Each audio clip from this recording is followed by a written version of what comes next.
Hello everyone, this is Mili. I'm really glad you're here with me today. In this video, I'm painting a small group of wildflowers using ink and watercolor. I start with a simple paint drawing. I like keeping the lines loose and imperfect.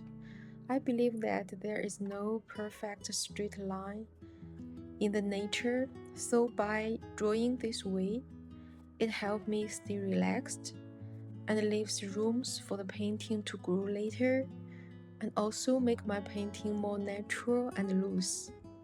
I also put some flowers taller, some are lower, some a little bit overlapped to make it more interesting and alive. Now let's move on to the watercolor stage. I like to start with the warm colors in this painting, oranges or yellows. You may notice there is a small color wheel at the left corner. Actually, this one helps me to stay on track of my color choices without overthinking it. I use green, yellow, and orange to paint the yellow flowers.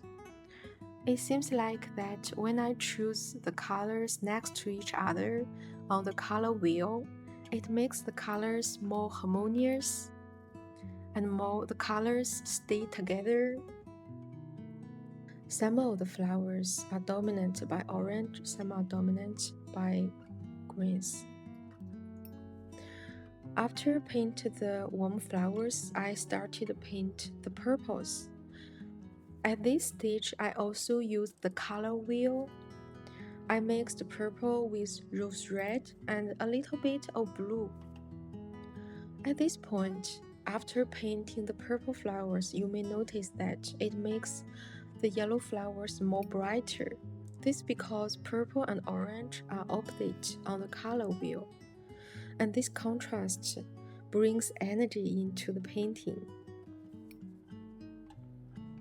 I paint more reddish or purplish flowers.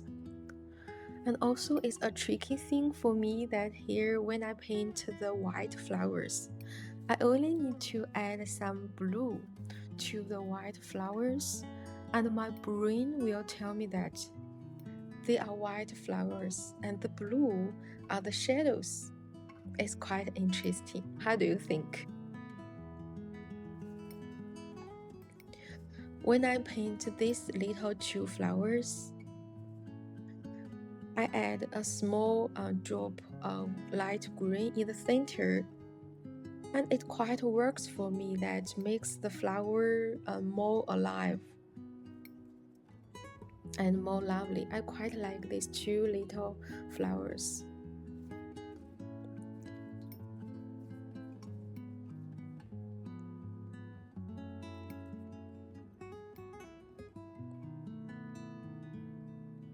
Okay, let's move on to the greens. As I continue, I also use the color wheel as the color choice guide. I use green, yellow, and blue to paint the green leaves. When I put the yellow to the green, it makes the green brighter. And if I put the blue on the green, it makes it darker.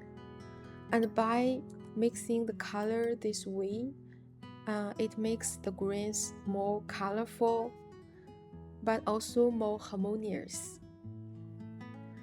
Also, sometimes I add some red to the greens to make it more interesting. I paint more green leaves by mixing yellow, green, and blue.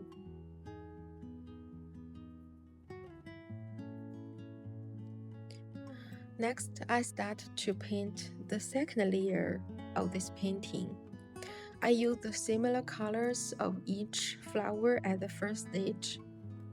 For the yellow flowers, I add some orange to make it darker, and for the purple flowers, I add some blue to make it darker.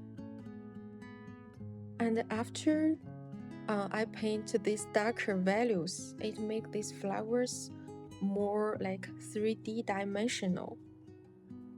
Actually, this is usually my favorite part because after add depths using similar colors, it feels like they create like more interesting images. Also, I like to leave some areas untouched. It feels like the painting needs some space to breathe. And if I paint like every area in this stage, I couldn't create both bright and dark values. Now I'm using more random strokes to like make the leaves more interesting.